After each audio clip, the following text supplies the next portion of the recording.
So guys, खतरों के खिलाड़ी सीजन 14 के एपिसोड नंबर 15 का थर्ड स्टंट काफी लाजवाब स्टंट था, क्योंकि ये स्टंट एक आइस बाथ स्टंट था। और स्टंट कुछ ऐसा था कि कंटेस्टेंट को एक आइस बकेट में उतरना था, जो कि काफी बड़ा कंटेनर था, और फिर कंटेस्टेंट के सर के ऊपर एक पजल का डायग्राम लगाया गया है, और फिर कंटेस्टेंट को आइस वाटर के अंदर जाकर एग्जैक्ट सेम पजल को सॉल्व करना था। और ऐसे टोटल 25 पीस थे, और पानी के अंदर जाकर बाहर आने के लिए कंटेस्टेंट को एक रोप भी दी गई थी। जिसके बाद फिर ये स्टंट सबसे पहले परफॉर्म करती है निमृत, और निमृत को पहले ही एक्सपीरियंस होता है आइस वाटर का। जिसके बाद फिर निमृत इस स्टंट को स्टार्ट करती है, और वो इस स्टंट को काफी अच्छे से परफॉर्म करती है, और वो बैक टू बैक ठंडे पानी के अंदर जाकर बाहर आती है। और उसकी बॉडी फ्रीज भी हो रही थी, मगर फिर भी उसने हार नहीं मानी, और उसने 10 मिनट के अंदर पजल के 6 पीसेस तो लगा दिए थे, मगर 10 मिनट के बाद उसकी बॉडी ने जवाब दे दिया। इसके बाद फिर निमृत को मजबूरन मेडिकल इमरजेंसी की जरूरत पड़ गई, और फिर उसको स्ट्रेचर में लेकर गए। जिसके बाद फिर बारी आती है शालिन की, और शालिन स्टार्टिंग में ये कहता है कि मैं इस स्टंट को तो अच्छे से परफॉर्म करूंगा, मगर जैसे ही शालिन पानी के अंदर कूदता है तो वो रोहित शेट्टी को ये कहता है कि सर, मेरी आंखों के सामने सब ब्लैकआउट हो रहा है, और मैं इस स्टंट को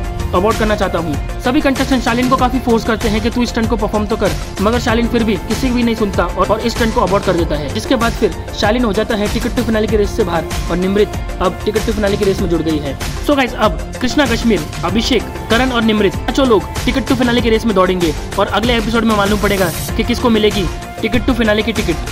हमें कमेंट करके जरूर बताइए।